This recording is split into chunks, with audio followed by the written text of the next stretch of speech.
রমাদান কেন্দ্রিক যে সমস্ত আমল, যে সমস্ত করণীয় আমাদের আছে, তার মধ্যে প্রথম করণীয় হলো শাবানের 29 তারিখে পশ্চিম আকাশে রমজানের চাঁদ তালাশ করা। এটা একটা আমল। কোন দিন চাঁদ তালাশ করবেন? শাবানের 29 তারিখ। এই বছর আমাদের দেশে শাবানের 29 তারিখ কবে হচ্ছে? রোজা কবে থেকে শুরু হচ্ছে? তাহলে 29শে শাবান সন্ধ্যায়, যেদিন থেকে রোজা হওয়ার সম্ভাবনা আছে, সেই দিন সন্ধ্যায় মাগরিবের আগে পশ্চিম আকাশের দিকে চাঁদ অনুসন্ধান করার চেষ্টা করে তাকাবেন। পশ্চিম আকাশে চাঁদ অনুসন্ধান করার জন্য যদি চেষ্টা করেন, একটু খোঁজার চেষ্টা করেন, চাঁদ দেখতে যদি পান তো ভালো। এমনকি যদি চাঁদ দেখতে নাও পান, চাঁদ দেখার চেষ্টা যে করেছেন এর কারণে আপনার আমল নামাতে সওয়াব লেখা হবে, একটা সুন্নত আদায় করার সওয়াব। ভাইরা আমার, আমরা আমাদের ছেলেবেলায়, আমাদের শৈশবে রমজানের আনন্দ আঁচ করতাম পশ্চিম আকাশের চাঁদ দেখে। ঈদের আনন্দের সূচনা এবং শুরুই হতো ঈদের চাঁদ দেখার মধ্য দিয়ে। এমন একটা সময় আমরা এখন এসে পৌঁছেছি যেই সময়ে সবাই চাঁদ তালাশ করে, কিন্তু সেটা আকাশে না, ফেসবুকে। ঠিক না ঠিক? চাঁদ কি ফেসবুকে উঠে না আকাশে উঠে? তাহলে সবাই যদি ফেসবুকে চাঁদ তালাশ করেন, আকাশে চাঁদ দেখবে কে? ও ইসলামী ফাউন্ডেশনের হেলাল কমিটি, চাঁদ দেখা কমিটির কিছু মানুষ, তাদের উপরে নির্ভর করে 18-20 কোটি মানুষ তারা ফেসবুকে তাকায় আছে। এটা খুবই দুর্ভাগ্যজনক একটা বাস্তবতা। নবী করিম সাল্লাল্লাহু আলাইহি ওয়াসাল্লামের হাদিসটা আমরা লক্ষ্য করি, তিনি বলেছেন, সুমু লিরুইয়াতিহি ওয়া আফতিরু লিরুইয়াতিহি। তোমরা চাঁদ দেখে সিয়াম সাধনা করবে, চাঁদ দেখে রমাদান উদযাপন করবে, চাঁদ দেখে রমাদানের ইবাদত বন্দেগী করবে, আর চাঁদ দেখে তোমরা ঈদ উদযাপন করবে। চাঁদ দেখে তিনি আমাদেরকে রোজা রাখতে বলেছেন। অতএব চাঁদ দেখতে হবে কি হবে না? ভাইরা আমার, বিলুপ্ত হওয়া মৃত প্রায় সুন্নাহগুলোর মধ্যে থেকে একটা হলো চাঁদ তালাশ করার সুন্নাহ। এটা ফরজে কিফায়া, মুসলিম সমাজের কেউ যদি না করে সবাই গুনাহগার হবে। এটা খুবই রিস্কি একটা বিষয়, দুর্ভাগ্যজনক একটা বিষয় যে 20 কোটি মানুষের রমজান মাত্র মুষ্টিমেয় কয়েকজন মানুষের দেখার উপর নির্ভর করবে। ভাইরা আমার, আমরা পশ্চিম আকাশে চাঁদ দেখার চেষ্টা করব ইনশাআল্লাহ। যদি চাঁদ দেখতে পান আপনি, তাহলে নবী সাল্লাল্লাহু আলাইহি ওয়াসাল্লামের সেখানে একটা দোয়া পড়বেন, আল্লাহুম্মা আহিল্লাহু আলাইনা বিল ইয়ুমনি ওয়াল ঈমান ওয়াস সালামাতি ওয়াল ইসলাম রব্বি ওয়া রাব্বুকাল্লাহ। চাঁদকে লক্ষ্য করে বলবেন, চাঁদের সাথে কথা বলবেন। চাঁদ আপনার কথা হয়তো বুঝবে না, কিন্তু আল্লাহর এরকম সৃষ্টি যারা আমাদের কথা বুঝতে পায় না, তাদেরকে লক্ষ্য করে কিছু বলার মানে হলো আপনি মূলত আপনার মনের আকুতিকে প্রকাশ করছেন। চাঁদকে লক্ষ্য করে নবী সাল্লাল্লাহু আলাইহি ওয়াসাল্লাম চাঁদ দেখলে পড়তেন, আল্লাহুম্মা আহিল্লাহু আলাইনা বিল ইয়ুমনি ওয়াল ঈমান। হে আল্লাহ, এই যে চাঁদ আমি দেখতে পাচ্ছি, এই চাঁদের পুরো মাসটাকে যে আমার জন্য বরকত এবং ঈমান দিয়ে পরিপূর্ণ করে দিন। এই চাঁদ পুরো মাস জুড়ে থাকবে, অতএব এই পুরো মাস জুড়ে এই চন্দ্র মাসে আমি আপনার কাছে আমার জীবনে প্রভূত বরকত, কল্যাণ এবং ঈমান আপনার কাছ থেকে চাই। ওয়াস সালামাতি ওয়াল ইসলাম, এবং আমি নিরাপত্তা চাই। এই চাঁদ, এই চন্দ্র মাস আমার জন্য যেন নিরাপদ হয়, এবং ইসলামের সাথে যেন এই মাস আমি অতিবাহিত করতে পারি, ঈমানের সাথে যেন অটল অবিচল থাকতে পারি। রব্বি ওয়া রাব্বুকাল্লাহ, হে চাঁদ, তোমার সৃষ্টিকর্তা, পালনকর্তা আর আমারও পালনকর্তা এক আল্লাহ। ভাইরা আমার, চাঁদ দেখার চেষ্টা করা যাবে তো ইনশাআল্লাহ? সোশ্যাল মিডিয়াতে আপনি চাঁদের খবর খোঁজেন, দোষ নাই, কিন্তু আমরা সবাই যদি সোশ্যাল মিডিয়াতে চলে যাই, পশ্চিম আকাশে চাঁদটা দেখবে কে? দুর্ভাগ্য। মসজিদ মাদ্রাসার ছাত্ররা ওলামা একরাম তারাও চাঁদ তালাশ করতে দেখা যায় খুবই কম, খুবই নগণ্য। আল্লাহ তাআলা আমাদের সবাইকে মৃত প্রায় সুন্নাহকে জিন্দা করার তৌফিক দান করুন। এই বছর 29শে রমাদান শুক্রবারে হবে না শনিবারে হবে? কে কে চাঁদ দেখবেন হাত তোলেন। আল্লাহ আমাদের সবাইকে চাঁদ দেখার তৌফিক দান করুন। মৃত সুন্নাহকে জিন্দা করার নিয়তে চাঁদ দেখবেন ইনশাআল্লাহ। আল্লাহ আমাদের সবাইকে আমল করার তৌফিক দান করুন। ভাইরা আমার, তাহলে রমজান কেন্দ্রিক প্রথম আমল পেয়ে গেলাম, প্রথম কর্মসূচি পেয়ে গেলাম, সেটা হলো শাবানের শেষ তারিখে পশ্চিম আকাশে চাঁদ তালাশ করবো ইনশাআল্লাহ। নাম্বার 2, রমজানের দ্বিতীয় আমল, যেটা রমজানের প্রধান আমল মূলত কি সেটা বলেন দেখি। রমজানের প্রধান আমল কি ভাই? রোজা রাখা। মাশাআল্লাহ, উত্তর সঠিক। রমজান মাসের প্রধান আমল হলো রোজা রাখা। রোজা রাখার চাইতে এ মাসের বড় কোনো আমল হতে পারে না। রোজা রাখা রমজানের সুন্নত না মুস্তাহাব? ফরজ। ফরজ মানে হলো আল্লাহর সেই নির্দেশ, যেই নির্দেশ লঙ্ঘন করলে জাহান্নামের শাস্তি অবধারিত, জাহান্নামের শাস্তি এড়ানো যাবে না, যে নির্দেশ মান্য করা আবশ্যক, এরকম একটি ফরজ। ইসলামের স্তম্ভ কয়টা ভাই? 5টা। নবী করিম সাল্লাল্লাহু আলাইহি সাল্লাম বলেছেন, বুনিয়াল ইসলামু আলা খামস। ইসলাম দাঁড়িয়ে আছে 5টি ফাউন্ডেশনের উপরে, 5টি খুঁটির উপরে, 5টি ভিত্তির উপরে। সেই 5টি ভিত্তির 1 নম্বর হলো শাহাদাতি আল্লাহ ইলাহা ইল্লাল্লাহ ওয়া আন্না মুহাম্মাদান রাসূলুল্লাহ। আল্লাহ ছাড়া ইবাদত এবং উপাসনার উপযুক্ত আর কেউ নাই, আর মুহাম্মদ সাল্লাল্লাহু আলাইহি সাল্লাম আল্লাহর পাঠানো রাসূল, এই কথার সাক্ষ্য মুখে দেওয়া, এটা হলো 1 নম্বর স্তম্ভ। স্তম্ভ নম্বর 2, 5 ওয়াক্ত নামাজ আদায় করা। স্তম্ভ নম্বর 3, যাকাত আদায় করা, যাদেরকে আল্লাহ সামর্থ্য দিয়েছেন, সচ্ছলতা দিয়েছেন। স্তম্ভ নম্বর 4, হজ করা। স্তম্ভ নম্বর 5, রমজানের রোজা রাখা। তবে অনেক হাদিসে রমজানের রোজাকে 4 নম্বরে আর হজকে 5 নম্বরে রাখা হয়েছে। তাহলে রমজান মাসের রোজা রাখা এটা শুধু ফরজ না, মৌলিক ফরজ। নবী করিম সাল্লাল্লাহু আলাইহি সাল্লাম বলেছেন, যদি কেউ জীবনে একটি রোজাও শরিয়া গ্রাহ্য ওযর ছাড়া কেউ যদি ভঙ্গ করে, রোজা না রাখে, রমজানের পরে যদি সে সারা জীবনও রোজা রাখে, দায় মুক্ত হয়তো হয়ে যাবে। সে কাজা আদায় করেছে, কাফারা আদায় করেছে, দায় মুক্ত হয়তো হয়ে যাবে, কিন্তু রমজানের একটা রোজা রেখে আল্লাহর কাছে যে পরিমাণ মর্যাদার অধিকারী হওয়ার কথা, সারা জীবন রোজা রেখেও রমজানের ওই একটা রোজার ক্ষতিপূরণ করা সম্ভব নয়। এই জন্য সবাই রমজান মাসে ফরজ রোজা রাখবো তো ইনশাআল্লাহ। সকল প্রাপ্তবয়স্ক সুস্থ ইমানদারের জন্য রমজানের রোজা রাখা ফরজ। ভাইরা আমার, পৃথিবীতে আজ অনেক বিজ্ঞানী রোজা বা ফাস্টিং এর উপরে গবেষণা করে অনেক বড় বড় পদক, অনেক বড় বড় পুরস্কার জিতেছে।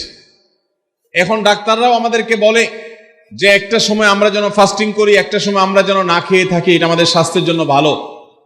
নবী সাল্লাল্লাহু আলাইহি সাল্লাম সেই 1500 বছর আগে আল্লাহর দেয়া বিধান আমাদেরকে জানিয়েছেন। রমজানে পুরো মাস রোজা, শাবানে মুহররমে বেশি বেশি নফল রোজা, সোমবার বৃহস্পতিবার সাপ্তাহিক রোজা, চাঁদের 13, 14, 15 আইয়ামে বীজের মাসিক রোজা।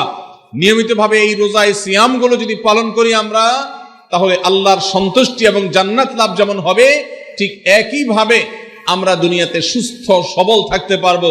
আমাদের শরীরে অতিরিক্ত যে চর্বি তৈরি হয়, বিশেষ করে আজকের বিশ্ব বাস্তবতায়, এই চর্বিগুলোকে বার্ন করার জন্য রোজার কোনো বিকল্প নাই। যদিও চর্বি বার্নের উদ্দেশ্যে রোজা রাখলে সে রোজা রোজা নয়। আমাদের উদ্দেশ্য হবে আল্লাহর সন্তুষ্টি অর্জন, পাশাপাশি পার্থিব উপকারিতা এমনি পেয়ে যাব। আল্লাহ আমাদের সবাইকে রমজান রোজা রাখার তৌফিক দান করুন। ভাইরা আমার, নবী করিম সাল্লাল্লাহু আলাইহি ওয়াসাল্লাম তিনি বলেছেন, যে ব্যক্তি রমজানে ঈমান এবং ইখলাসের সাথে আল্লাহকে খুশি করবার জন্য রমজান রোজা রাখবে, আল্লাহ তার পূর্বের সমস্ত গুনাহ মাফ করে দিবেন। অনেক যুবক আছেন গ্যাস্ট্রিকের অজুহাতে, অনেকে আছেন প্লাস্টিকের অজুহাতে রোজা রাখেন না। কারো গ্যাস্ট্রিক, কারো প্লাস্টিক। সামান্য একটু রোজা রাখতে যে যুবক পারে না, সে নিজেকে মুসলিম দাবি করে কোন মুখে? মাত্র 12-14 ঘন্টা যে না খেয়ে থাকার মতো চ্যালেঞ্জ নিতে পারে না, সে আবার কিসের মুসলমান দাবি করে নিজেকে? এই জন্য ভাইরা সবাই রোজা রাখবো তো ইনশাআল্লাহ। বাসা বাড়িতে বাচ্চাদেরকে কৈশোর বয়স থেকে তাদেরকে রোজা রাখতে শেখাবেন। সাহাবায়ে কেরাম আশুরার রোজা পর্যন্ত বাচ্চাদেরকে রাখাতেন এবং তাদেরকে খেলনা দিয়ে ভোলাতেন, রোজা রাখতে তাদের সাহায্য করতেন।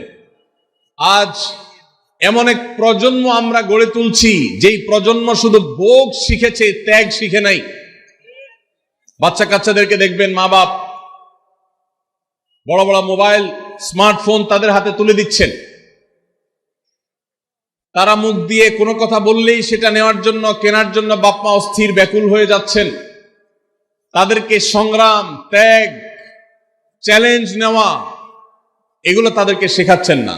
মনে রাখবেন, ভোগ করতে কোনো যোগ্যতার দরকার হয় না, ত্যাগ করতে যোগ্যতার দরকার হয়।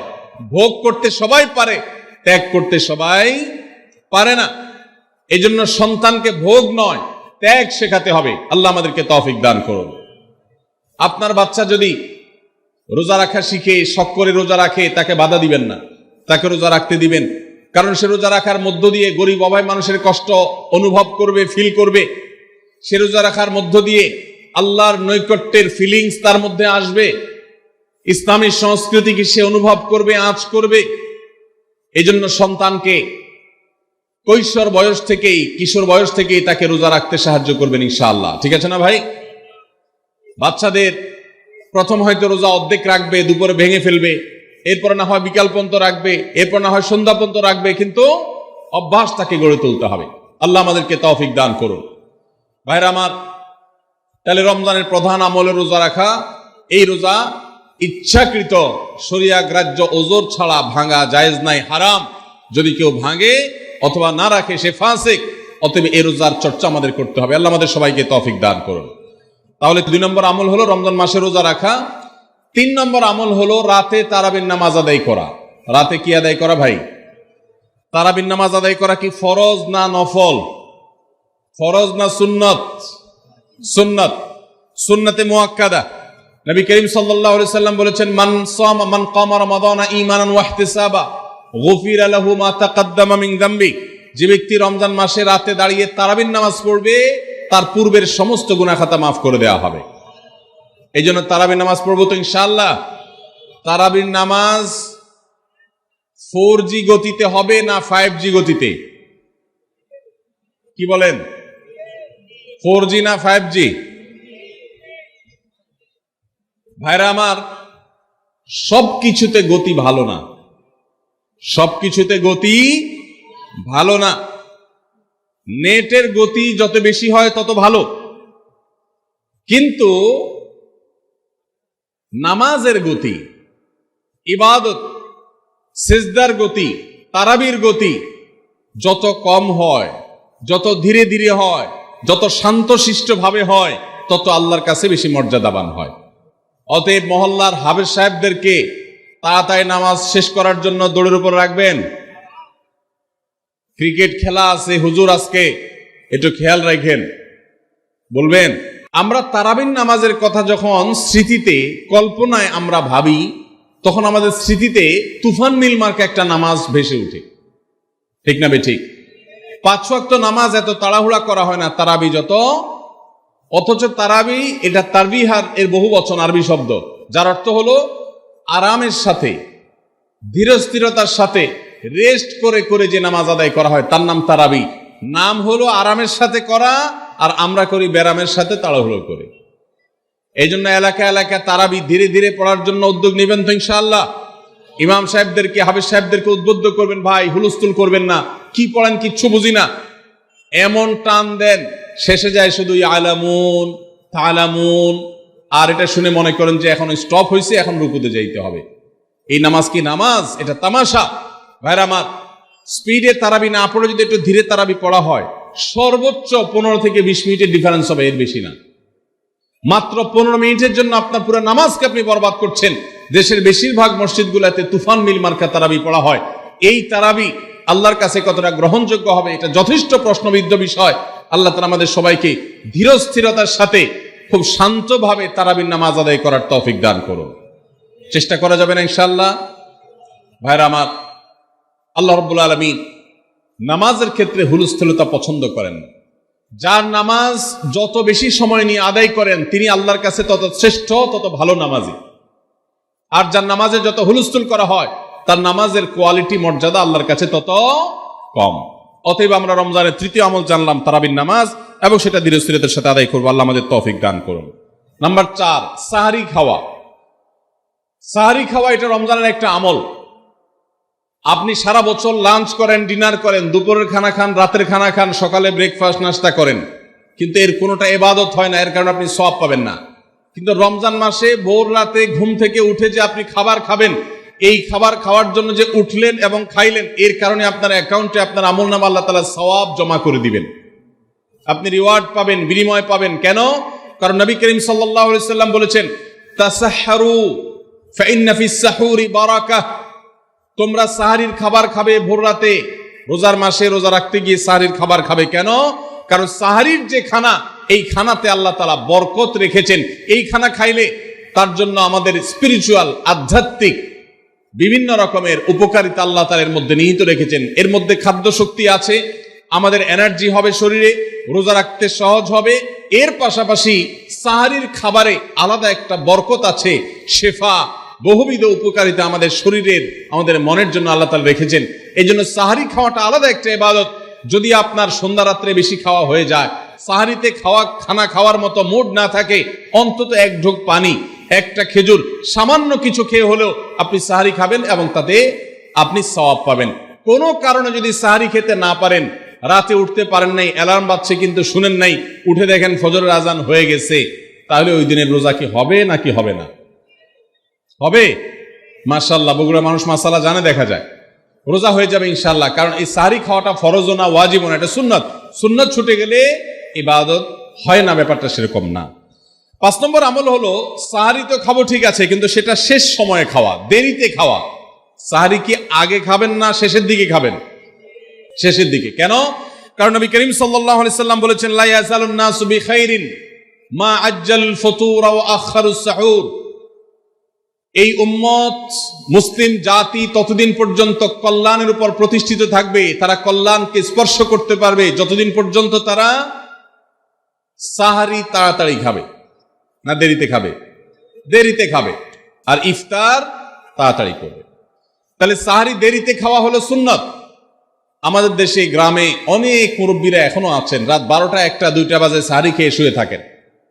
তারা চিন্তা করেন পরে খাইতে গেলে আবার বর্ডার ক্রস হয়ে যায় কিনা, সীমা লঙ্ঘন হয়ে যায় কিনা, রিস্ক নেওয়ার দরকার কি, এই জন্য 12টার সময় খেয়ে রাখি। এটার কারণে সাহারি খাওয়ার সওয়াব পাবেন ঠিকই, কিন্তু দেরিতে সাহারি খাওয়ার যে সুন্নত, সেই সুন্নত আদায় হবে না। এই জন্য দেরিতে খাবেন।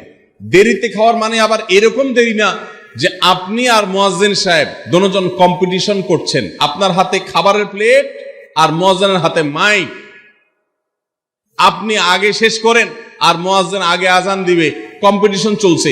এত দেরি করে একেবারে লাস্ট মিনিট পর্যন্ত খাওয়া সুন্নত নয়। কথা কি বুঝাতে পারছি? কয়েক মিনিটের গ্যাপ রেখে তারপরে খাবার শেষ করবেন। কারণ নবী করিম সাল্লাল্লাহু আলাইহি সাল্লাম সাহরি খেয়ে শেষ করে ফজর নামাজ শুরু করতেন, এর মধ্যে 50টা আয়াত পড়ার মতো গ্যাপ রাখতেন, অর্থাৎ প্রায় 10 মিনিটের মতো একটা গ্যাপ থাকতো। এই জন্য আমরা একটা গ্যাপ রেখে তারপর সাহরি শেষ করব।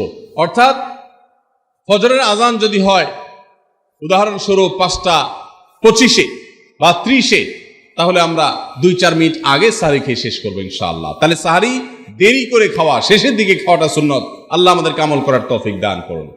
রমজান মাসে সাহরির নামে একটা নতুন নাটক শুরু হয়েছে এদেশে, সেটার নাম হলো সাহরি পার্টি। আপনারা শুনেছেন, বিশেষ করে শহরের ছেলেফেলেরা, ইউ পোলাপান, তারা আজকাল ভোর রাতে বন্ধু বান্ধব সহ রেস্টুরেন্টে গিয়া সাহরি পার্টির আড্ডা বাইর করছে। শয়তানি এবং ফাইজলামির আর কোনো জায়গা নাই, সাহরির জন্য পার্টি বাইর করছে, তাও আবার ছেলে মেয়ে একসাথে মিলেমিশে। ভাইরা আমার, সাহরি খাওয়া ইবাদত, এবং সাহরির এই সময়টা দোয়া কবুলের সময়, তাহাজ্জুদের সময়। আল্লাহ তাআলা দুনিয়ার আকাশ থেকে ডেকে ডেকে বান্দাকে ক্ষমা করেন। এই সময়টাতে আড্ডাবাজি করা, এটা হতভাগা ছাড়া আর কারোর কোনো কাজ হতে পারে না। এরপরে 6 নম্বর আমল হলো ইফতার করা। রোজা রেখেছেন কিন্তু ইফতার করেন নাই, রোজা হয়ে যাবে কিন্তু সুন্নাত আদায় হবে না। এই জন্য ইফতার করা একটা সুন্নাত। আল্লাহ তাআলা আরহামুর রাহিমিন, এমন একটা মাস রমজান মাস, সারা বছর কিন্তু আমরা নাস্তা করি, সারা বছর যেটা নাস্তা করি রমজানে সে নাস্তাই করি, পার্থক্য হলো সারা বছর নাস্তা করি সকালে, রমজানে নাস্তা করি সন্ধ্যায়। মানুষ দীর্ঘ সময় না খেয়ে থাকার পরে যে খাবার খায় সেটাকেই ব্রেকফাস্ট বলে, সেটাকেই নাস্তা বলে। আরবিতে যে ইফতার বলা হয়, এই ইফতার শব্দের অর্থ কিন্তু নাস্তা। ইফতার শব্দের অর্থ কি? নাস্তা। সারা বছর নাস্তা খেলে কোনো সওয়াব হবে, কিন্তু রমজান মাসে আপনি যদি সারাদিন উপবাস থাকার পর সন্ধ্যায় ব্রেকফাস্ট করেন অর্থাৎ ইফতার করেন, তাহলে আল্লাহ তাআলা আপনাকে সুন্নাত পালন করার সওয়াব দিবেন। এই জন্য ভাই, ইফতার করা একটা সুন্নাত। 7 নম্বর, ইফতার আবার তাড়াতাড়ি করা আরেকটা সুন্নাত। এটা 7 নম্বর আমল, ইফতারটা একটু তাড়াতাড়ি করা। তাড়াতাড়ি করা মানে কি? সূর্য ডুবার 2-4 মিনিট আগে। কি বলেন? তাহলে তাড়াতাড়ি কেমনে হলো? তাড়াতাড়ি মানে হলো সূর্য ডুবার সাথে সাথে করা, বিলম্ব বা দেরি না করা। নবী করিম সাল্লাল্লাহু আলাইহি ওয়াসাল্লামের ওই হাদিস আবারও আমরা স্মরণ করি। তিনি বলেছেন, লা ইয়াজালুন নাসু বিখাইরিন মা আজ্জালুল ফুতুর ওয়া আখারুস সুহুর। এই মানুষ, এই উম্মত ততদিন কল্যাণের উপরে প্রতিষ্ঠিত থাকবে যতদিন তারা ইফতার তাড়াতাড়ি করবে আর সাহরি দেরিতে করবে। ইফতার তাড়াতাড়ি করা এর মানে হলো সূর্য ডুবছে আর দেরি করবেন না।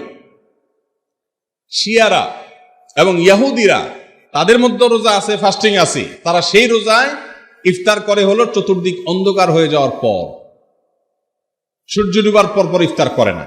তো এই জন্য নবী সাল্লাল্লাহু আলাইহি সাল্লামের আদর্শ হলো তার বিপরীত, অর্থাৎ সূর্য ডুবার পর পর ইফতার করে ফেলা, অতিরিক্ত বিলম্ব না করা। আল্লাহ আমাদেরকে আমলের তৌফিক দান করুন। 8 নম্বর আমল হলো ইফতারের দোয়া পড়া। ইফতারের দোয়া জানা আছে ভাই? কি দোয়া?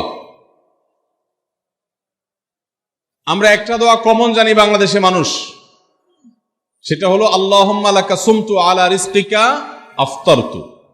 এটাও হাদিসে বর্ণিত হয়েছে, কিন্তু হাদিসের সনদ নিয়ে অনেকে কোনটা নিয়ে আলাপ তুলেছেন, প্রশ্ন তুলেছেন।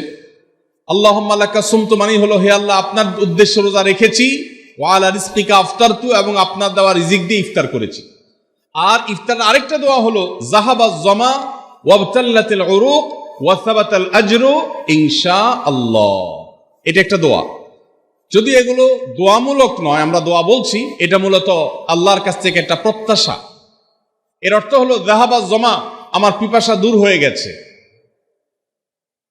ওয়াবতাল্লাতিল উরুক, আমার শিরা উপশিরাগুলো সব সিক্ত হয়ে গেছে, ওয়া সাবাতাল আজরু ইনশাআল্লাহ, এবং আল্লাহ চাহেন তো এই রোজার বিনিময় আমার সাব্যস্ত হয়ে গেছে আল্লাহর কাছে, এটা স্থির হয়ে গেছে। এটা হলো ইফতারের দোয়া। ইফতারের দোয়াটা কি ইফতারের আগে করব না পরে করব? ইফতারের দোয়াটা যারা ইফতারের আগে করার পক্ষে তারা হাত তোলেন। অল্প সংখ্যক মানুষ। আর বাকিরা সবাই কি পরের পক্ষে না মাঝখানের পক্ষেও আছেন লোক? সব পরের। মাশাআল্লাহ, সব সূক্ষ্ম সূক্ষ্ম মাসআলা দেখি গাবতলী মানুষ জানে, মাশাআল্লাহ, অনেক অগ্রসর দেখা যায়। আল্লাহ আমাদের সবাইকে দ্বীনের জন্য কবুল এবং মঞ্জুর করুন। মাশাআল্লাহ। ভাইরা আমার, ইফতারের দোয়াটা ইফতারের পরে করতে হয়, যেটা বেশিরভাগ মানুষ জানে না, কিন্তু আমি অবাক হলাম যে এখানে বেশিরভাগ মানুষ আপনারা জানেন, মাশাআল্লাহ, নলেজেবল মানুষ, বোঝা গেছে। ইফতারের দোয়ার অর্থের দিকে তাকালেই তো বোঝা যায় এটা আগে না পরে। দোয়ার অর্থের মধ্যে তাকালে আমরা দেখতে পাচ্ছি যে আল্লাহ শিরা উপশিরা সিক্ত হয়ে গেছে, পিপাসা দূর হয়ে গেছে, এগুলো তো ইফতারের পরেই হয়। অবশ্য আমি অর্থ আগে বলে দিছি, সেটা দেখে হয়তো আপনারা অনেকে বুঝে ফেলছেন, মাশাআল্লাহ। তো যাই হোক, ইফতারের শুরুতে বিসমিল্লাহ বলে ইফতার করব, আর শেষে এই দোয়া পড়ব। আল্লাহ আমাদেরকে আমলের তৌফিক দান করুন। 9 নম্বর হলো সাহরি এবং ইফতারে খেজুর খাওয়া। খেজুর দিয়ে সাহরি ইফতার করা। ইফতারে আপনি অন্য যা খান না খান, খেজুর দিয়ে খাবেন। নবী সাল্লাল্লাহু আলাইহি সাল্লাম আদা পাকা আদা খেজুর দিয়ে ইফতার করতেন, যেটাকে রোতাব বলা হয়।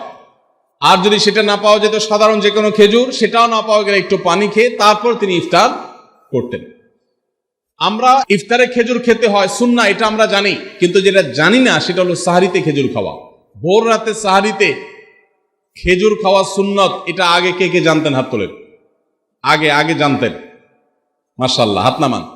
গত বছর রমজানে সাহরিতে ভাত তরকারি যাই খাইছেন না খাইছেন, একটা হলো খেজুর খাইছেন, কারা কারা হাত তোলেন? মাশাআল্লাহ। এদিকে সব আমল করা মানুষ, মাশাআল্লাহ। তাহলে তার ওয়াজ টোয়াজের কোনো দরকার নেই। এত নলেজেবল মানুষ, এত আমলদার মানুষ যদি এলাকায় থাকে, তাহলে ওয়াজের দরকারটা কি? আল্লাহ আমাদের সবাইকে আমলের তৌফিক দান করুন। ভাইরা আমার, ইফতারে খেজুর খাওয়া যেমন সুন্নত, সাহরিতেও খেজুর খাওয়া সুন্নত, কিন্তু খেজুর খাওয়া কোনো ফরজ ওয়াজিব না। খেজুরের দাম বেশি হয়ে গেছে, আপনি কিন্তু অপারক, যদি একটা খেজুরও পুরো রমজানে না খান আপনার রোজার কোনো অসুবিধা হবে। তবে নবী সাল্লাল্লাহু আলাইহি ওয়াসাল্লাম যেহেতু ইফতার এবং সাহরিতে খেজুর খেতেন, আর খেজুরে প্রচুর পরিমাণ সুগার আছে, উপকারী, যেটা মানুষের স্বাস্থ্যের জন্য উপকারী, প্রচুর পরিমাণ এনার্জি আছে, খাদ্য শক্তি আছে, সারাদিন রোজা রেখে আমাদের যে সুগারের ঘাটতি হয় সেটা পূরণ করার জন্য সহায়ক হয়। এই জন্য সাহরি এবং ইফতারে খেজুর খাওয়া এমনিতেও উপকারী। আর নবী সাল্লাল্লাহু আলাইহি ওয়াসাল্লামের সুন্নাত, তিনি বলেছেন নি'মা সাহুরুল মুমিনি আত-তামার, ইমানদারের সাহারির আইটেমের মধ্যে সবচেয়ে বেস্ট উত্তম হলো খেজুর। এই জন্য অন্য যাই খান না খান একটু হলো, এক পিস হলো খেজুর খাবেন, ইনশাআল্লাহ সুন্নাত আদায় করার নিয়তে খেলে এই খেজুর সুন্নাতটা আদায় হয়ে যাবে, আল্লাহ তাআলা তা চাহেন তো। তাহলে 9 নম্বর আমল পেলাম হলো সাহরি এবং ইফতারিতে খেজুর খাওয়া। 10 নম্বর আমল হলো সকল প্রকার পাপাচার বর্জন করা, গুনাহের কাজ থেকে বিরত থাকা। এইটা হলো রমজান মাসের দ্বিতীয় সর্বোচ্চ গুরুত্বপূর্ণ আমল। সিরিয়ালে আমরা 10 নম্বরে বলেছি, কিন্তু 27টা রমজানের স্পেশাল আমলের মধ্যে সবচেয়ে গুরুত্বপূর্ণ আমল হলো রোজা রাখা, আর দ্বিতীয় সর্বোচ্চ গুরুত্বপূর্ণ আমল হলো সব ধরনের পাপাচার বর্জন করা, গুনাহের কাজ ত্যাগ করা। যদি কেউ রমজানে রোজা রাখে আবার চোখ দিয়ে হারাম জিনিস মোবাইলে দেখে, স্ক্রিনে দেখে, পত্রিকার পাতায় দেখে, অফলাইনে দেখে, পরনারীর দিকে তাকায় থাকে, সে যদি কান দিয়ে হারাম জিনিস শুনে, গান বাদ্য, এই সমস্ত কিছু সে যদি উপভোগ করে, তাহলে তার এই রোজা আর উপোস থাকার মধ্যে কোনো পার্থক্য। মনে রাখবেন, রোজা শুধু পেটের হয় না, রোজা চোখের হয়, রোজা কানের হয়, রোজা হাতের হয়, রোজা মুখের হয়, রোজা শরীরের প্রত্যেকটা অঙ্গ প্রত্যঙ্গের হয়। একজন মানুষ যখন তার পুরো শরীরের রোজা করে, সে যখন সকল অঙ্গ প্রত্যঙ্গ দিয়ে আল্লাহর আনুগত্য করে, আল্লাহর নাফরমানি থেকে বেরিয়ে আসে, তখন সে সত্যিকারের রোজাদার হয়। আর যে শুধুমাত্র দিনের বেলায় পানাহার বর্জন করে, যৌনাচার বর্জন করে, আর সমস্ত পাপাচার অপকর্ম সে যথারীতি অন্য সময়ের মতো রমজান মাসেও করে, এই রোজাদার পেটের রোজা রেখেছে কিন্তু তার শরীরের অন্য অন্য অঙ্গ প্রত্যঙ্গগুলো আল্লাহর কথা শুনে নাই, সো সেগুলো কিন্তু রোজা রাখে নাই। এই রোজা আল্লাহর কাছে মাকবুল এবং গ্রহণযোগ্য রোজা হতে পারে না। অতএব আমরা রমজান মাসে সব ধরনের গুনাহের কাজ বর্জন করবো তো ইনশাআল্লাহ। প্রিয় ভাইরা আমার, রোজা কিন্তু আমাদের সাথে কথা বলে। রোজার ভাষা আমরা অনেকে জানি না, কি বলে সেটা অনেকে বুঝি না, কিন্তু রোজা আমাদের সাথে কথা বলে। কি কথা? সিয়াম শব্দের অর্থ, আমরা যেটাকে রোজা বলছি সেটা কোরআনের ভাষায় বলা হয় সিয়াম, হাদিসে বলা হয়েছে সেটাকে সওম বা সিয়াম। এই সওম বা সিয়াম একই শব্দ, এর অর্থ হলো বিরত থাকা। এর অর্থ হলো কি ভাই? বিরত থাকা, ব্রেক দিতে জানা। আল্লাহ রাব্বুল আলামিন রোজার মতো ইবাদত দিয়েছেন আমাদেরকে জীবনে ব্রেক দেওয়ার অভ্যাস গড়ে তোলার জন্য। আমরা যেন ব্রেক দিতে শিখি, আমরা যেন থামতে শিখি, আমরা যেন নিজেদেরকে নিয়ন্ত্রণ করতে শিখি। ইসলামের যে বৈশিষ্ট্য, ইসলামের যে বিউটি, ইসলামের যে সৌন্দর্য, সেটা হলো ইসলাম পৃথিবীর মানুষকে আত্মনিয়ন্ত্রণ করবার কথা বলে। আজ ভোগবাদী পৃথিবীর যেদিকে তাকাবেন, চতুর্দিকে দেখতে পাবেন শুধু ভোগের হাতছানি। দুনিয়াটা মস্ত বড়, খাও দাও আর ফুর্তি করো, শুধুমাত্র ফুর্তি, ফুর্তি এবং ফুর্তি, ভোগ এবং ভোগ এবং ভোগ।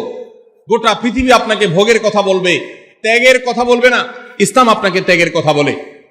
আপনি ঈদ উদযাপন করবেন, ঈদ উল ফিতর, সেখানে পর্যন্ত ইসলাম বলে আগে গরিবের বাসায় ফিতরা পৌঁছাবে, তারপর তুমি ঈদগাহে যাবে, ঈদের আনন্দ করবে। আপনি কোরবানির ঈদে পশু জবাই করে গোশত খাবেন, উৎসব করবেন, ইসলাম বলে ভালো কথা, তুমি উৎসব করবে, তোমাকে উৎসব করতেই দেওয়া হয়েছে, কিন্তু আগে গরিবের বাসায়ও গোশত পাঠাবে ঈদের, সেটি নিশ্চিত করবে, তার পাশাপাশি তুমি ঈদ উদযাপন করবে। আমরা যে রমজানের রোজা রাখি, এই রোজা আমাদেরকে বিরত থাকার কথা বলে। সেই বিরত থাকাটা কি? সেটা হলো আমরা যখন রোজা রাখি আমাদের পিপাসা হয়, আমাদের ক্ষুধা লাগে, পিপাসা হয়, আবার হাতের সামনে হয়তো পানিও আছে। আমার ক্ষুধা লাগে, হাতের সামনে হয়তো খাবারও আছে, কেউ দেখছেও না, সিসি ক্যামেরাও নেই, বদ্ধ রুমে কক্ষের মধ্যে, কিন্তু আমি রোজাদার। কোন রোজাদার রোজার মধ্যে খায়, পান করে? কেন? কারণ সে জানে আল্লাহ নিষেধ করেছে। আমরা যখন ইফতার সামনে নিয়ে বসে থাকি সন্ধ্যাবেলা, ভাইরা আমার, সারা বছর নাস্তা তো আল্লাহ তাআলা কম হোক বেশি হোক সবাইকে করার তৌফিক দেন। আমরা সবাই তো কম বেশি নাস্তা করি সারা বছর। আপনি যদি বুফে গিয়ে 100 আইটেমের নাস্তা দিয়েও আপনি খাবার গ্রহণ করেন, সকালের ব্রেকফাস্ট আপনি খান, ইফতারের সময় মাত্র 2-4টা আইটেম নিয়ে বসে থেকে আজানের জন্য, সূর্য ডুবার জন্য যে অপেক্ষা করেন, ওই অপেক্ষার সময় যে অবর্ণনীয় স্বাদ আর তৃপ্তি পাওয়া যায়, পৃথিবীর সমস্ত খাদ্য গ্রহণের মধ্যেও এই তৃপ্তি বা স্বাদ নাই। নবী সাল্লাল্লাহু আলাইহি ওয়াসাল্লাম সেজন্য বলেছেন, লিসসাইমি ফারহাতান, রোজাদার ব্যক্তিকে দুটি আনন্দ দেওয়া হয়, ফারহাতুন ইনদা ফিতরি ওয়া ফারহাতুন ইনদা লিকাই রাব্বি। একটা আনন্দ হলো ইফতারের সময়, অবর্ণনীয়, ভাষায় প্রকাশ করবার অযোগ্য। কি ভালো লাগা কাজ করে ইফতারের জন্য আমরা বসে আছি, খাবার সামনে আছে, রকমারি শীতল শরবত সামনে আছে, রকমারি খাবারের পসরা সাজানো আছে টেবিলে, দস্তরখানে, এদিকে পেটে ক্ষুধাও আছে, কিন্তু আমরা মিনিট গুনছি, আমরা সময় দেখছি, ঘড়ির দিকে তাকিয়ে আছি, সূর্য কখন ডুববে। সূর্য ডুবেছে আর সাথে সাথে আমরা ইফতার করছি। এই যে আল্লাহর নির্দেশের অপেক্ষা, ইসলাম রোজার মাধ্যমে আমাদেরকে সেই শিক্ষাটা দিতে চায়। রোজা আমাদের সাথে সেই কথা বলে যে দেখো, তুমি জীবনে বিরত থাকতে শিখো, গোটা পৃথিবী তোমাকে ভোগ শিখাবে, ইসলাম তোমাকে ত্যাগ শিখাবে, ইসলাম তোমাকে কন্ট্রোল করা শিখাবে। আমাদের তরুণদের চরিত্রকে নষ্ট করবার জন্য, তাদেরকে নানাভাবে উস্কানি দেওয়ার জন্য, বিনোদনের নামে, নিউজের নামে, বিজ্ঞাপনের নামে, বিভিন্ন নামে অশ্লীল নানা দৃশ্য, খোলামেলা দৃশ্য তাদের সামনে দেখানো হয়, ভোগের আহ্বান করা হয়। ইসলাম বলে, হে মুসলিম তরুণ, তোমার চোখের এরিয়ার মধ্যে কোনো পরনারী, কোন সুন্দরী নারী পড়ে গেছে, তুমি আঁচ করতে পেরেছ, সাথে সাথে তোমার দৃষ্টিকে তুমি নিয়ন্ত্রণ করো, অবনত করো। কুল্লিল মুমিনিনা ইয়াগুদ্দু মিন আবসারিহিম ওয়া ইয়াহফাযু ফুরুজাহুম।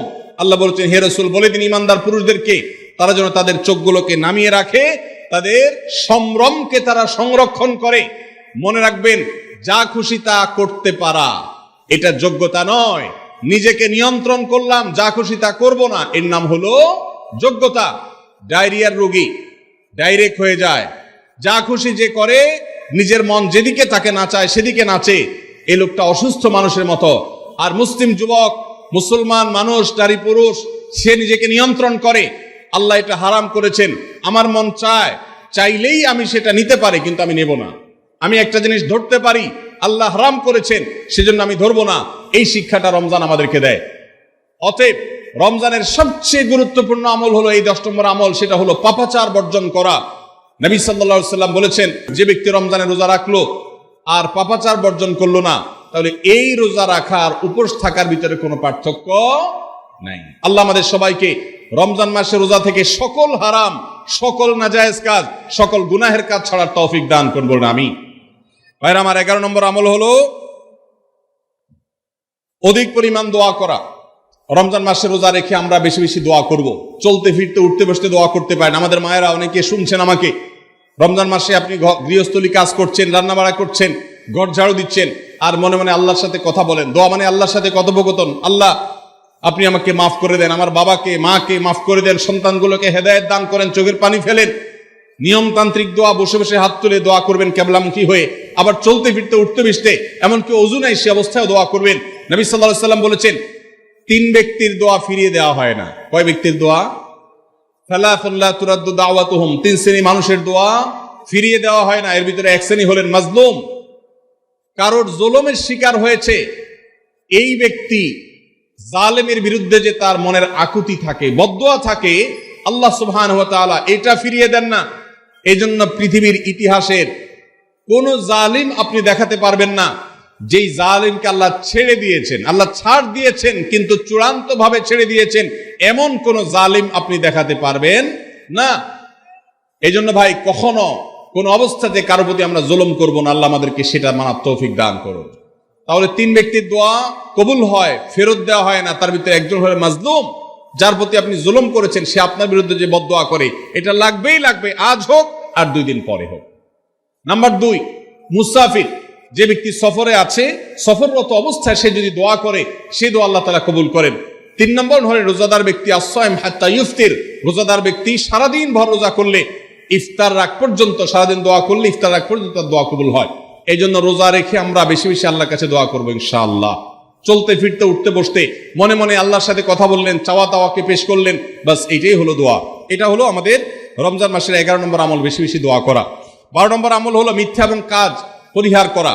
রমজানের সকল পাপাচার তো পরিহার করবই, বিশেষভাবে মিথ্যা কথা, মিথ্যা কাজ পরিহার করা। কারণ নবীজি সাল্লাল্লাহু আলাইহি ওয়াসাল্লাম এর জন্য আলাদা নির্দেশ করেছেন। তিনি বলেছেন, মাল্লাম ইয়াদা কাওলা যুরি ওয়াল আমালা বিহি ফালাইসা লিল্লাহি হাজা আন ইয়াদা তাআমাহু ওয়া শারাবা।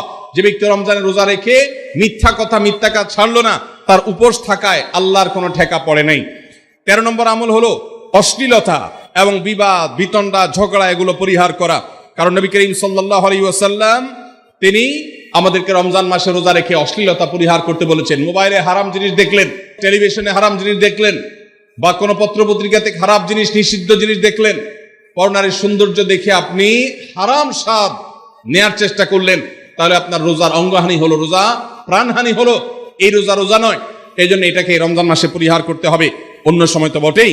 এবং সেই সাথে কেউ যদি আপনার সাথে ঝগড়া করতে আসে, নবীজি শিখাই দিয়েছেন, ফালিয়াকুল ইন্নী সায়েম, কেউ রোজা রাখা অবস্থায় ঝগড়া করতে আসলে বলবেন, ভাই আমি রোজাদার, আমি তোমার ঝগড়ার জবাব দিতে পারবো না।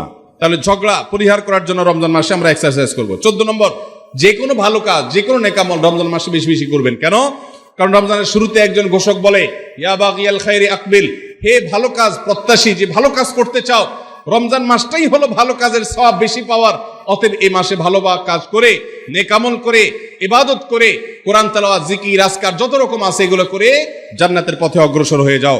16 নম্বর আমল হলো রোজাদারকে ইফতার করানো, অর্থাৎ নিজে ইফতার করার পাশাপাশি অন্য কোন রোজাদারকে ইফতার করাইলে আল্লাহ তাআলা ওই রোজাদার যে পরিমাণ সওয়াব পাবেন, আপনাকেও সেই পরিমাণ সওয়াব দিবেন ইনশাআল্লাহ। 17 নম্বর আমল হলো বেশি বেশি কোরআনে কারীমের তেলাওয়াত করা। রমজান মাসে আল্লাহ তাআলা আমাদের সবাইকে, 15 নম্বর বাদ গেছে, মাশাআল্লাহ, এত মনোযোগ সহকারে কথা বলছে এবং নোট করছে দেখা যাচ্ছে। তাহলে আমরা আবার পেছনে যাচ্ছি ইনশাআল্লাহ। 15 নম্বর আমল হলো বেশি বেশি ইস্তেগফার করা। বেশি বেশি কি করা? ইস্তেগফার করা, অর্থাৎ ক্ষমা প্রার্থনা করা। কেন ক্ষমা প্রার্থনা বেশি করবেন? কারণ নবী করিম সাল্লাল্লাহু আলাইহি সাল্লাম বলেছেন, ওয়ালিল্লাহি উতাকাউ মিনান নার ওয়া যালিকা ফি কুল্লি লাইলা। রমজানের প্রত্যেক রাতে আল্লাহ তাআলা বহু মানুষকে জাহান্নাম থেকে মুক্ত ঘোষণা করেন। ভাইরা আমার, আমাদের পাপাচারের কারণে জাহান্নামীদের তালিকা নাম উঠে থাকলেও রমজানে আল্লাহ বহু মানুষকে ঠিক দেন যে এই লোককে জান্নাতি ঘোষণা করা হলো, জাহান্নাম থেকে মুক্ত ঘোষণা করা হলো। এই জন্য এই মাসে আল্লাহর কাছে বেশি বেশি মাফ চাইতে হয়, ইস্তেগফার করতে হয়, চোখের পানি ফেলে দোয়া করতে হয় যে আল্লাহ আপনি মাগফিরাত নসিব করেন। এটা হলো 15 নম্বর আমল। 16 নম্বর আমল হলো রোজাদারকে ইফতার করানো।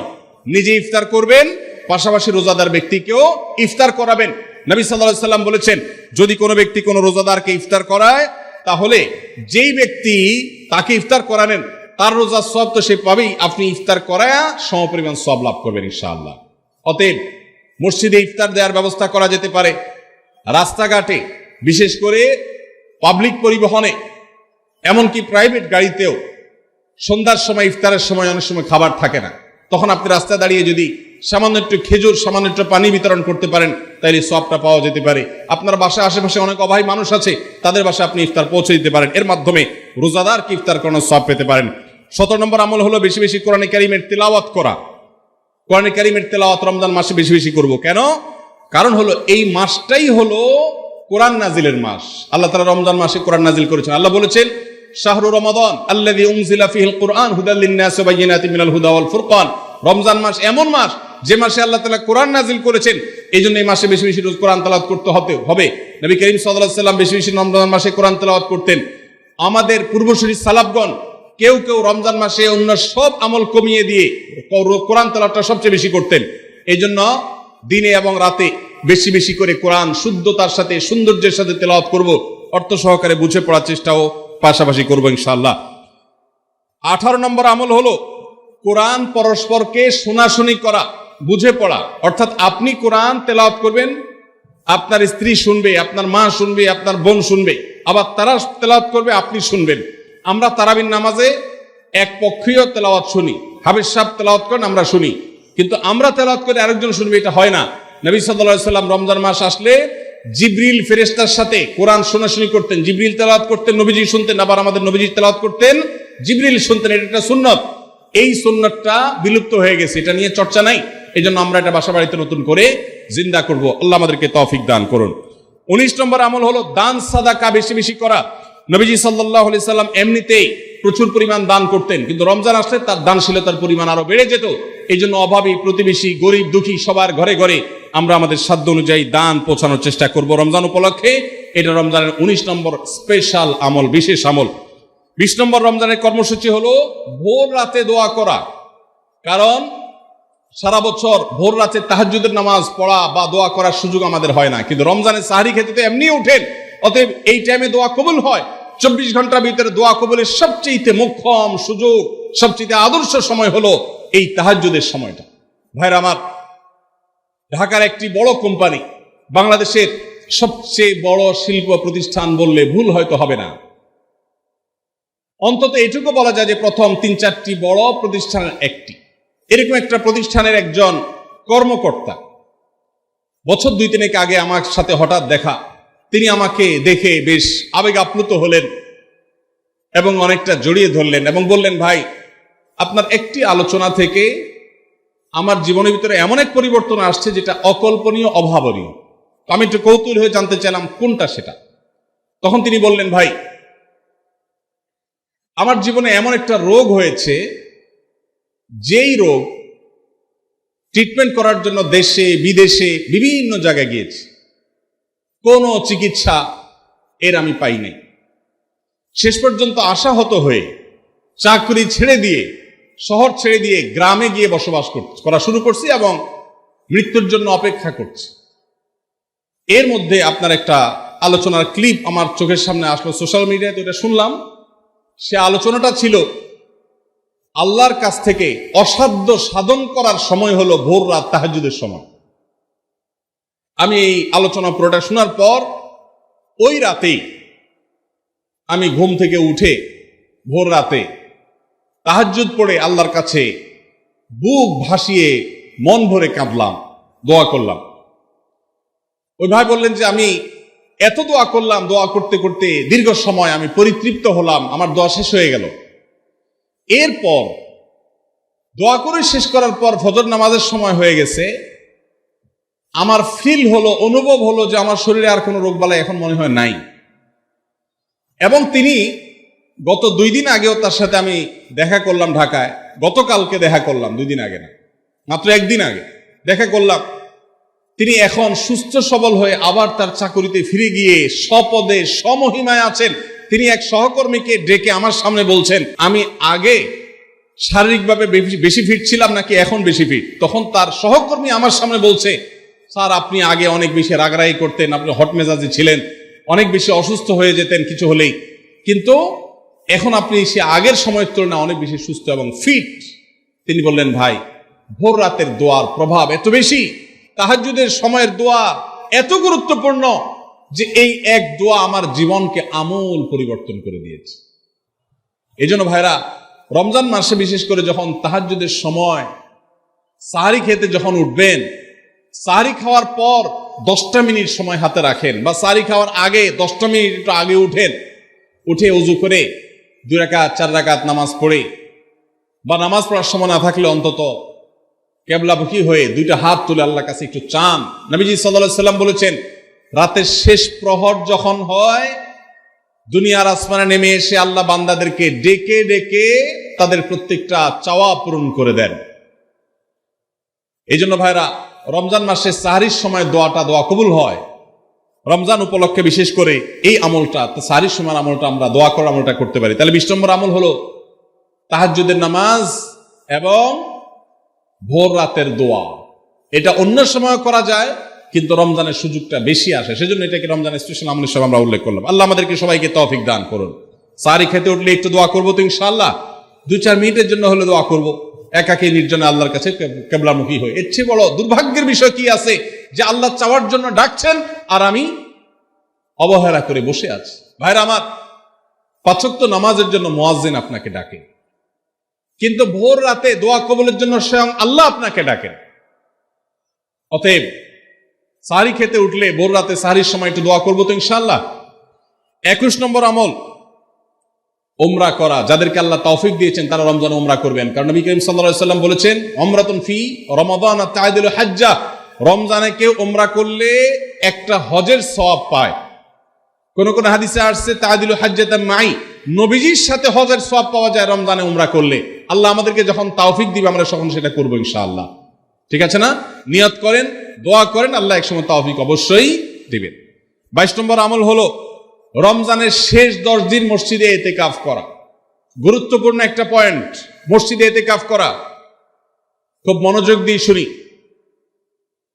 রাসূল করিম সাল্লাল্লাহু আলাইহি সাল্লাম রমজানের রোজা ফরজ হওয়ার পর থেকে নিয়ে তার মৃত্যু পর্যন্ত একটি বছরের জন্য রমজানের শেষ দশক মসজিদে ইতিকাফ করা ছাড়া ছিলেন না। একবার তিনি মসজিদে ইতিকাফে বসেছেন, কিন্তু ইমার্জেন্সি একটা কাজে মসজিদ থেকে তাকে বের হতে হয়েছে। এই জন্য তিনি পরের বছর 20 দিন ইতিকাফ করেছেন। 10 দিন হলো ওই বছরের, আর 10 দিন হলো আগের বছর যে ইতিকাফ ভেঙে ফেলেছেন সেটার ইতিকাফের কাজা। তার মানে হলো নবীজির জীবনে কখনো ইতিকাফ 1 বছর একটা রমজান মাসেও ছাড়েন নাই। এত গুরুত্বপূর্ণ আমল যে রমজানের এই আমলটা তিনি কখনোই ছাড়েন নাই। দুর্ভাগ্য আমাদের, এখানেও হয়তো বেশিরভাগ মুসলমান আমরা জীবনে একবারের জন্য রমজানের শেষ 10 দিন ইতিকাফ করি নাই। যে আমল নবীজি জীবনে কখনো ছাড়েন নাই সেটা আপনি জীবনে একবারও করেন নাই, এর চাইতে বড় হতভাগা উম্মত আর কি হতে পারে? ভাইরা আমার, 3টি আমলের নগদ তৃপ্তি আমি অন্তত অনুভব করি। আমি আমার সে অভিজ্ঞতার আলোকে আপনাদেরকে উদাত্ত আহ্বান করতে চাই, রমজানের শেষ দশকে আপনারা ইতিকাফ করুন। যে 3টি আমলের তৃপ্তি, নগদ স্বাদ, অবর্ণনীয় ভালো লাগা কাজ করে, অন্তর্জগতে প্রশান্তিতে পরিপূর্ণ হয়ে যায়। সেই 3টি ইবাদতের একটি হলো আরাফাতের ময়দানের দোয়া। এটার সাথে কোনো কিছুর কম্পেয়ার হয় না। অবর্ণনীয় তৃপ্তি লাগে আরাফাতের ময়দানে দোয়া করতে। দ্বিতীয় হলো সিজদায় গিয়ে চোখের পানি ফেলে আল্লাহর কাছে দোয়া করতে অসম্ভব ভালো লাগা কাজ করে। ভোর রাতে দোয়াতেও একই স্বাদ পাওয়া যায়। আর 3 নম্বর হলো রমজানের শেষ দশকের ইতিকাফ। ইতিকাফ যে একবার করেছে সে জীবনে বারবার করে, তাকে আর ফেরানো যায় না। এজন্য ভাইরা, রমজানের শেষ দশকে আমরা আল্লাহর ঘরে বসে গিয়ে ইতিকাফ করার চেষ্টা করবো তো ইনশাআল্লাহ। অনেক এলাকায় বৃদ্ধ মানুষ, বুড়া মানুষ বসায় দেওয়া হয় টাকা পয়সা দিয়ে। যে টাকা নিয়ে ইতিকাফ করে সেও গুনাহগার, আর যারা টাকা নিয়ে ইতিকাফে বসায় তারাও গুনাহগার, কারণ ইবাদত টাকা পয়সা দিয়ে চলবে না। রমজানের শেষ দশক মসজিদে ইতিকাফ করবো তো ইনশাআল্লাহ। আল্লাহ আমাদেরকে তৌফিক দান করুন। যুবক ভাইরা, একটাবার বসে দেখেন, অসম্ভব ভালো লাগা কাজ করে। মনে হয় যে আল্লাহর মেহমান আমি, এই ফিলটা হয়, কারণ আল্লাহর ঘরে এসে বসে আছেন আপনি। আপনি কারোর কাছে কোনো কিছু চেয়েছেন, চাইতে চাইতে একটা পর্যায়ে তার পাও জড়িয়ে বসে গেলেন, একদম বসে গেলেন, তার ঘরের সামনে বসে পড়লেন। ইতিকাফটা অনেকটা এরকম। রমজানের প্রথম 20 দিন আল্লাহর কাছে হাত দিয়ে দোয়া করলাম, আর শেষ 10 দিন একজন মসজিদে গাঁটটি মোস্কা নিয়ে পড়ে গেলাম। ব্যাপারটা হলো কারো পায়ে ধরে পড়ে যাওয়ার মতো। আশা করা যায় ইতিকাফকারীকে আল্লাহ তাআলা ক্ষমা না করে মসজিদ থেকে ফেরাবেন না। এজন্য ইতিকাফ করার চেষ্টা করবো তো ইনশাআল্লাহ। আমরা ব্যস্ততার অজুহাত দেই। ভাইরা আমার, যে কোনো মুহূর্তে দুনিয়া থেকে চলে যেতে হতে পারে। এই জন্য এই রমজানে প্ল্যান করেন, যত ব্যস্ত হন না কেন। আমি তো আমার সমস্ত ব্যস্ততাকে এক পাশে ঠেলে রেখে, আল্লাহ আমাকে যখন থেকে তৌফিক দিয়েছেন রমজানের শেষ দশক ইতিকাফ ছাড়া বাইরে থাকবো এটা চিন্তাও করি না। এই জন্য যুবক ভাইদেরকে বলবো, প্রত্যেকটা মহল্লাতে 2 জন 5 জন 10 জন করে যুবকরা বসেন, কোরআনের গ্রুপ স্টাডি করেন, কোরআনের পাঠচক্র করেন, নিজেরা কোরআন হাদিসের আলোচনা করেন, রোনাজারি এবং দোয়া করেন। 10টা দিন আল্লাহর সাথে কানেক্টেড হওয়ার চেষ্টা করেন।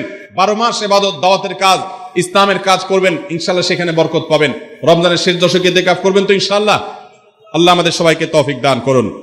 23 নম্বর আমল হলো শেষ দশকে ইবাদতের মাত্রা বাড়িয়ে দেওয়া। আমরা উল্টাটা করি। আমাদের দেশে রমজানের প্রথম দশকে মসজিদ ফুল হয়ে, বারান্দা ফুল হয়ে, রাস্তায়ও মুসল্লি দাঁড়ায়।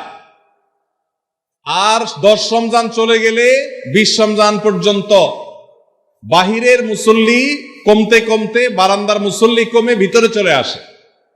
আর শেষ 10 দিনে আসলে, ঈদের দিনগুলো যখন কাছে আসে, তখন 5 ওয়াক্ত নামাজের ওই নিয়মিত মুসল্লি ছাড়া বাকিগুলো সব উধাও হয়ে যায়। নবী সাল্লাল্লাহু আলাইহি ওয়াসাল্লাম কি করতেন? তার উল্টাটা। আমাদের আয়েশা বলেছেন, কানা ইয়াজিতাহিদু ফীহি মা লা ইয়াজিতাহিদু ফী গায়রি। আমাদের নবীজি সাল্লাল্লাহু আলাইহি সাল্লাম রমজানের শেষ দশকে ইবাদতের জন্য যত কষ্ট করতেন, যত সাধনা করতেন, অন্য কোন সময় ইবাদতের জন্য এত সাধনা করতেন না। অথচ আমরা দেখা যায় শেষ দশক অবহেলা কাটাই।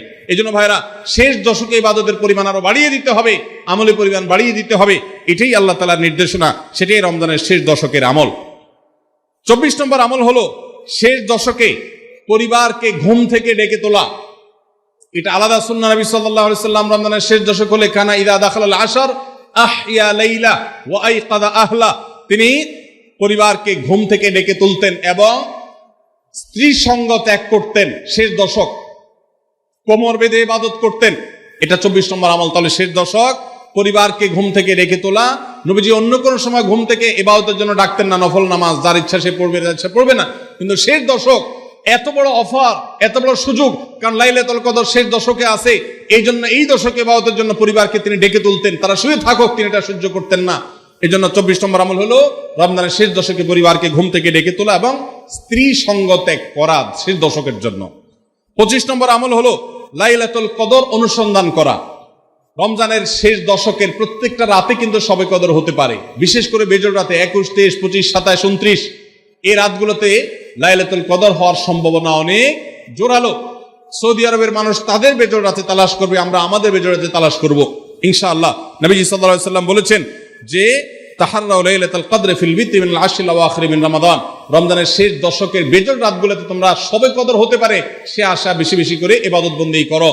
লাইলাতুল কদরের ইবাদতকে আল্লাহ বলেছেন লাইলাতুল কদরে খায়রুম মিন আলফি শাহর। 1000 মাস, 1000 মাস ইবাদত করলে যে সওয়াব পাওয়া যাবে, লাইলাতুল কদরের এক রাতের ইবাদতের সওয়াব তার চাইতে বেশি হবে।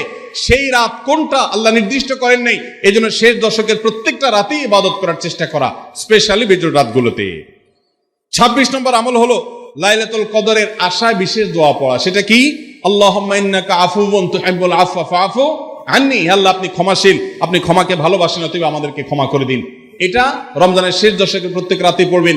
যে রাতটা একটু শান্ত শিষ্ট, একটু শীতল, একটু বৃষ্টিভাব, একটু লাইলাতুল কদরের আবহ বোঝা যায়, সেই রাতকে লাইলাতুল কদর আশা করে, প্রত্যাশা করে বেশি বেশি দোয়া পড়বেন, আল্লাহুম্মা ইন্নাকা আফুউন তুহিব্বুল আফওয়া ফাআফু আন্নি। তাহলে 26 নম্বর আমল হলো লাইলাতুল কদরের দোয়া পড়া। আর 27 নম্বর সর্বশেষ আমল হলো ফিতরা আদায় করা। অর্থাৎ রমজান মাসের রোজাতে যদি ভুল ত্রুটি হয়, এটা রিফাইন্ডের কাজ হয়ে যায়, রিফ্রেশমেন্টের কাজ হয়ে যায় ফিতরার মাধ্যমে। প্রত্যেক সচ্ছল ব্যক্তি তার নিজের পক্ষ থেকে, নিজের স্ত্রী এবং নিজের ছোট বাচ্চাদের তরফ থেকে ফিতরা আদায় করবেন। প্রাপ্তবয়স্ক সন্তান থাকলে তারা তাদেরটা আদায় করবে, আর না হলে বাপও তাদেরটা আদায় করতে পারে। ফিতরা স্বরূপ গরিবদের বাসায় একদিনের খাবার এটা পৌঁছে দিতে হবে। এটা হলো ফিতরা। ঈদের নামাজের আগ পর্যন্ত এটা আদায় করার নির্দেশ নবী সাল্লাল্লাহু আলাইহি সাল্লাম দিয়েছেন। তাহলে 27 নম্বর আমল হলো ফিতরা আদায়। এটার মাধ্যমে রমজানের আমল শেষ হয়ে যাবে। আমি আবার এক নজরে 27টি আমল আপনাদেরকে বলে দিচ্ছি। নাম্বার 1 চাঁদ দেখা, নাম্বার 2 রোজা রাখা, নাম্বার 3 তারাবির নামাজ আদায় করা, নাম্বার 4 সাহরি খাওয়া, 5 নম্বর আমল হলো শেষ সময় সাহরি খাওয়া, 6 নম্বর আমল হলো ইফতার করা, 7 নম্বর আমল হলো তাড়াতাড়ি ইফতার করা, এবং 8 নম্বর আমল হলো ইফতারের দোয়া পড়া, 9 নম্বর আমল হলো সাহরি এবং ইফতারে খেজুর খাওয়া, 10 নম্বর আমল হলো রমজান মাসের সকল গুনাহ বর্জন করা, 11 নম্বর আমল হলো বেশি বেশি দোয়া করা, 12 নম্বর আমল হলো মিথ্যা কথা এবং কাজ পরিহার করা, 13 নম্বর আমল হলো অশ্লীলতা এবং ঝগড়া বিবাদ রমজানে রোজা রেখে না করা, 14 নম্বর আমল হলো ভালো কাজের পরিমাণ এই মাসে বাড়ায় দেওয়া, 15 নম্বর আমল হলো বেশি বেশি আল্লাহর কাছে ক্ষমা চাওয়া, কারণ এই মাসে আল্লাহ বেশি ক্ষমা করেন মানুষকে, 16 নম্বর আমল হলো অন্য রোজাদারকে ইফতার করানো, তাদের বাসায় ইফতার পাঠানো, আর 17 নম্বর আমল হলো বেশি বেশি কোরআন তেলাওয়াত করা, 18 নম্বর আমল হলো কোরআন নিজে পড়ে আরেকজনকে শোনানো, আবার তার তেলাওয়াত নিজে বসে শোনাশুনি করা, 19 নম্বর আমল হলো দান সাদেকা করা, 20 নম্বর আমল হলো তাহাজ্জুদ এবং বিশেষ করে ভোর রাতে সারি খেতে উঠে দোয়া করা, আর 21 নম্বর আমল হলো উমরা করার সামর্থ্য থাকলে, 22 নম্বর আমল হলো ইতিকাফ করা শেষ দশকে, 23 নম্বর আমল হলো শেষ দশকের বেজর রাতে, শেষ দশকের প্রত্যেকটা রাতে ইবাদতের পরিমাণ বাড়িয়ে দেওয়া এবং বিশেষভাবে রাত্রি জাগরণ করা শেষ দশক, আর 24 নম্বর আমল হলো শেষ দশকে নিজের পরিবারকে ঘুম থেকে ডেকে তোলা, স্ত্রী সঙ্গ ত্যাগ করা, 25 নম্বর আমল হলো লাইলাতুল কদর অনুসন্ধান করা, 26 নম্বর আমল হলো লাইলাতুল কদরের বিশেষ দোয়া পাঠ করা, আর 27 নম্বর আমল হলো ফিতরা দেওয়া। আল্লাহ আমাদের সবাইকে এই 27টা আমল দিয়ে আমাদের রমজান মাসকে সাজাবার তৌফিক দান করুন।